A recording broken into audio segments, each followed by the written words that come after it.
Buenos dias, Zamboanga. Welcome sa Kapihan na Zamboanga sa SM City Mindpro. Hatid sa inyo ng Philippine Information Agency, Mindanao Communicators Network, SM City Mindpro, Mindanao Cable Television at E-Media. We are live via PA Western Mindanao Facebook page and via Cable Television at E-Media and MCTV. Happy Kapihan Wednesday po once again sa lahat po ng ating manonood.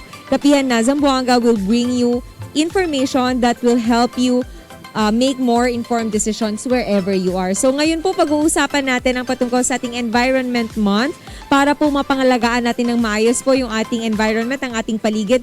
We have with us here, of course, from Department of Environment and Natural Resources with us, we have Sir Verico Tan and Sir Michael De La Cruz. Welcome po sa ating program, sir.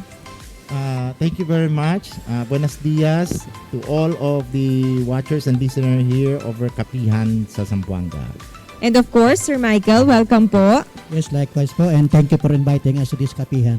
Yes. Sir Michael De La Cruz is our chief po ng Penro, Zamboanga, Sibugay Province. And si Sir Verico Tan naman po, of course, is our original Stratcom and Initiatives group po, chief din po natin. So welcome po sa ating program. Like I mentioned po kanina, we will talk about the Environment Month. Kumustahin po natin yung ating celebration for this month of June. Para po sa mga hindi nakakaalam sa ating manonood, ang month of June po is our Environment Month. So every year, it was declared po as the Philippine Environment Month to heighten the environmental consciousness of the public. What will be the focus naman po of this year's celebration? Thank you very much, Mai. For this year, we will be focusing more on action for our planet Earth. Because the theme for this year's celebration is Natatanging Aksyon para sa Natatanging Mundo. So for the international team, this is based from the United Nations Environmental Program. It is only one Earth. So this only shows that we are not only generating information and awareness, but also we are calling to action all citizens of the planet Earth to do something for the preservation and conservation of our planet. That's true po. No? That's very relevant ngayon dahil syempre kailangan natin pangalagaan nga yung ating paligid. And with that po, how important nga po talaga yung ating celebration of this, etong observance natin ng ating activity? Yes, Mai. To tell, for the information of everybody, we are trying to appeal to your social responsibilities. Being a citizen of this planet, it is our duty and our responsibility to take care of it. And we can only do this by initiating sustainable green actions. We all know that our planet is already suffering. And it's only through the citizens here in this planet that we can join hands in order to initiate actions for its conservation and its protection, because there is no other planet here in our solar system that can harbor life except planet Earth. So we need to protect this.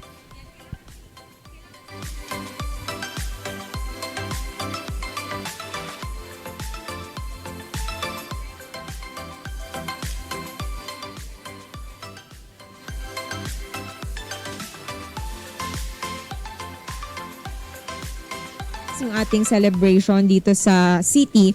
So, gusto din natin kumustahin, how's the status of our here in the Philippines po, the planet, and of course, Zamboanga Peninsula. Ano po yung status of our environment in the Philippines and in Region 9?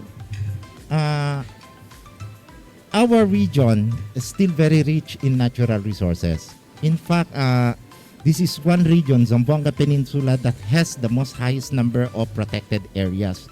We have 12 protected areas established all throughout Zamboanga Peninsula, and these areas exhibit high biodiversity content as well as aesthetic value. So there's really a need to protect this. But the problem, these areas are also threatened. They are threatened by land conversion, deforestation, climate change. tell you. So there is really a need for a concerted effort to safeguard these protected areas, because pag ito mawala, goodbye na lahat. As in, they will be gone forever. In terms of, in the evolutionary ladder kasi, once a species goes extinct, it is forever gone in this world. Hindi na natin sila maibalik kahit ano pa ang gagawin natin. So what are we doing po to preserve this? Ano yung ginagawa from the side of Department of Environment and Natural Resources? Actually, when it comes to protected area management, we are initiating a lot of programs. So, hindi lang programs, we are also generating awareness, especially to the communities within those protected areas, that they are our partners. And I believe si Sir Michael can explain more about protected area management. Yes, go ahead po, sir. Okay, thank you po, no?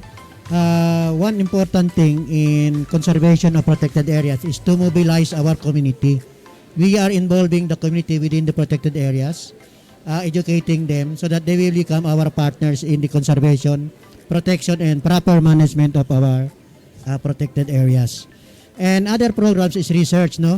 The DNR is conducting regular monitoring of our wildlife within the protected areas so that we may know if our management strategy is effective in conserving our biodiversity. Okay. So thank you po for explaining with us paano ba talaga to pinoprotect, no, yung ating mga areas na to, yung na-mention natin.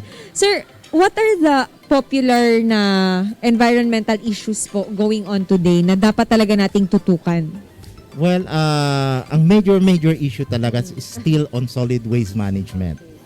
You see, when Republic Act 9003 was enacted way back year 2000, it's been 22 years since the enactment of this law. And yet, until now, we cannot still solve the solid waste management in the country. In fact, it was pointed out that the Philippines is one of the major sources of solid waste, especially yung mga plastics. So, there should be a major shift, not only in the efforts of cleaning up, but also in terms of discipline and behavior among our citizens. They should come out with a good behavior wherein it is inherent on their part that they should focus on this problem, because this problem is not only the problem of the government, but it's the problem of everybody. And the DNR has already proven itself that with the collaboration of different organizations, with the collaborations of the local government units and other stakeholders, we can be successful. In fact, we have been successful in cleaning up Boracay.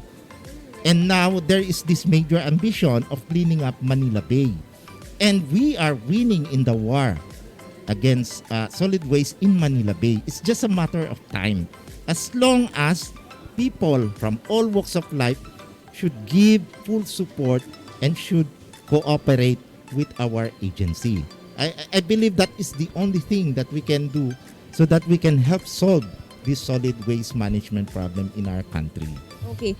So with that po, kailangan, yes sir, you have something to add. If I may add, no, regarding our major problem on solid waste, we are already capacitating our local government units.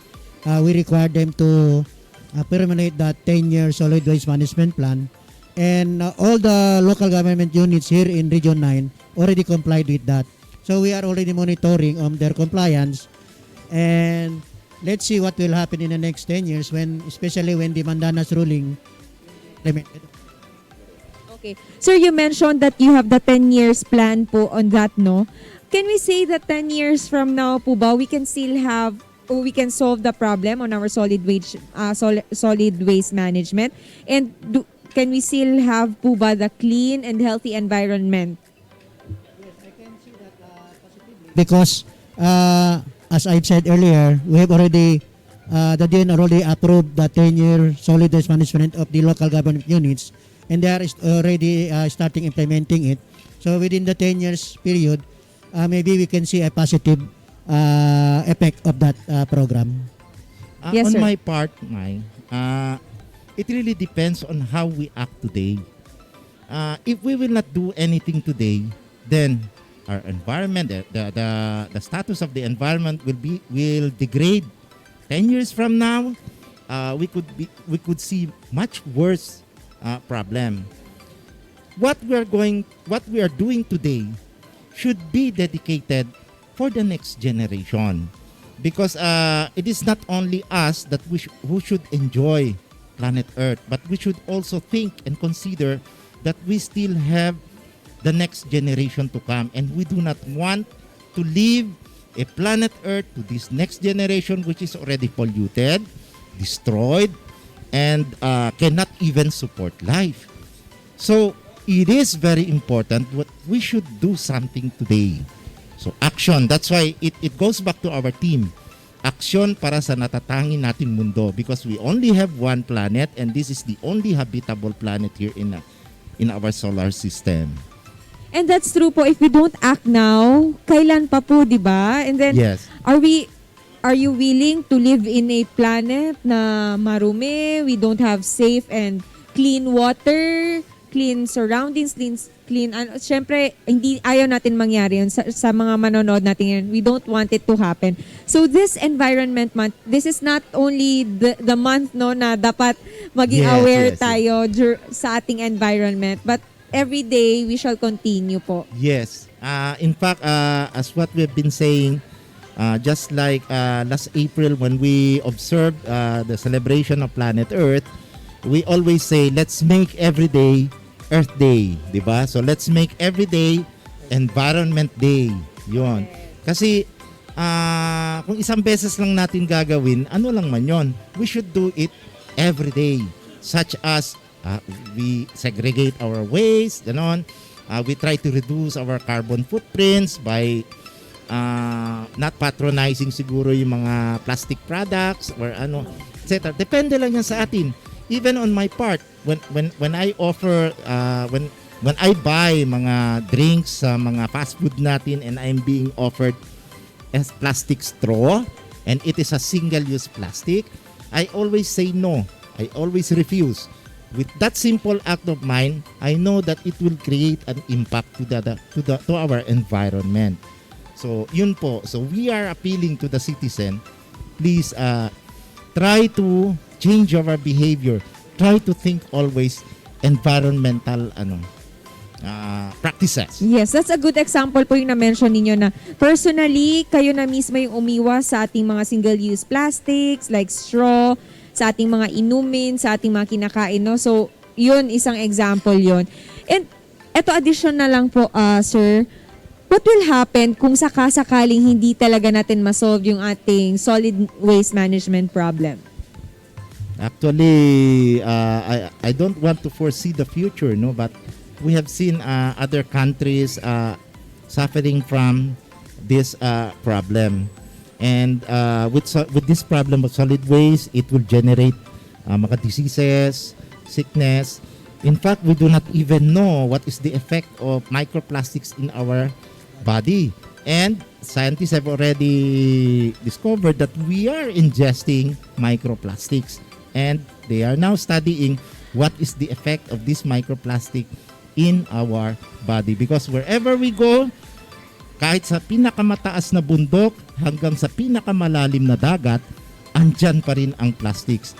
And pagdating sa dagat, ang plastic ang number one nag-a-affect sa mga marine life natin. Pag mawala ang marine life natin, paano na lang ang food supply natin, etc. So, parang nakakatakot isipin, di ba? Pero if we do not do anything today, makakarating po tayo diyan. So, sana nga po no, hindi tayo dumating sa point na 'yan dito sa Philippines and even around the country and the world po no, na hindi yan umabot sa ganon. Sir, any programs and services po that you would like to share sa ating mga viewers po na nanonood ngayon, especially for the month of June for the Environment Month? Yes, for the coming month of June, we are also celebrating the Philippine Eagle Week. we commemorate the importance of our symbolic bird. Philippine eagle is found only in the Philippines. It is endemic to our country. It is majestic and the biggest raptor in the world. Yes, yun po. So to add what he shared, we have a Philippine eagle here in Pasunangka Natural Park, here in Zamboanga City alone. Although we have around identified 4 sites here in Zamboanga Peninsula, 4 sites wherein there is the presence of Philippine eagles. So look how rich is the biodiversity of Zamboanga Peninsula.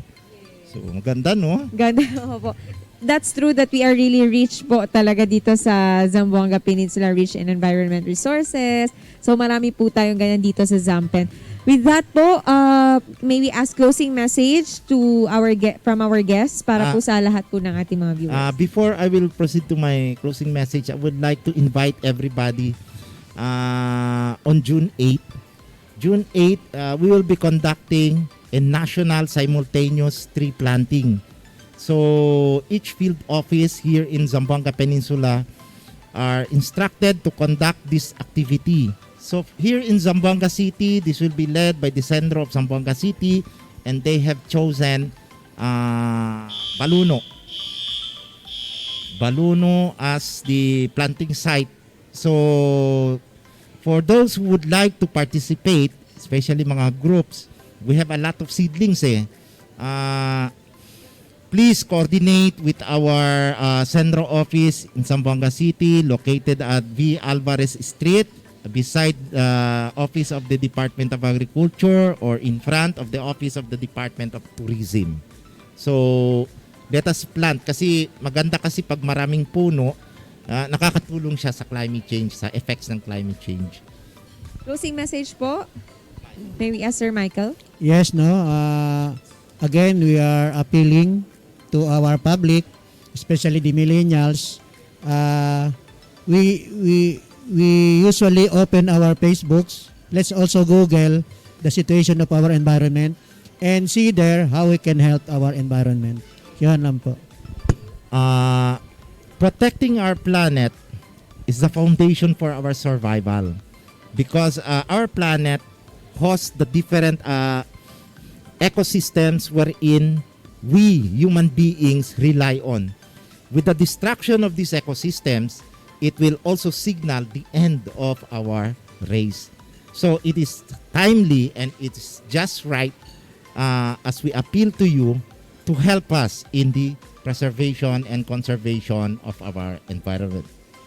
Okay, thank you very much po once again, Sir Verico Tan and Sir Michael De La Cruz, for this opportunity, for your time po para i-inform yung ating public regarding our Environment Month po this month of June. Once again, maraming salamat po. Thank you din, Mike. Thank you. Thank you very much po. Thank you, PIA. Opo, thank you very much po sa DNR Region 9. And maraming salamat din po sa lahat po nating manonood. Of course, we would like to thank the following sponsors. We have the Karimadon, Kamiseta, and Kape Sur, all available here po at SMCT Mindpro. Once again, maraming salamat at magkita-kita tayo sa mga susunod pang episodes ng Kapihan na Zamboanga sa SMCT Mindpro. Ito si Myra Espinosa. Muchísimas gracias y chene cuidado a ustedes.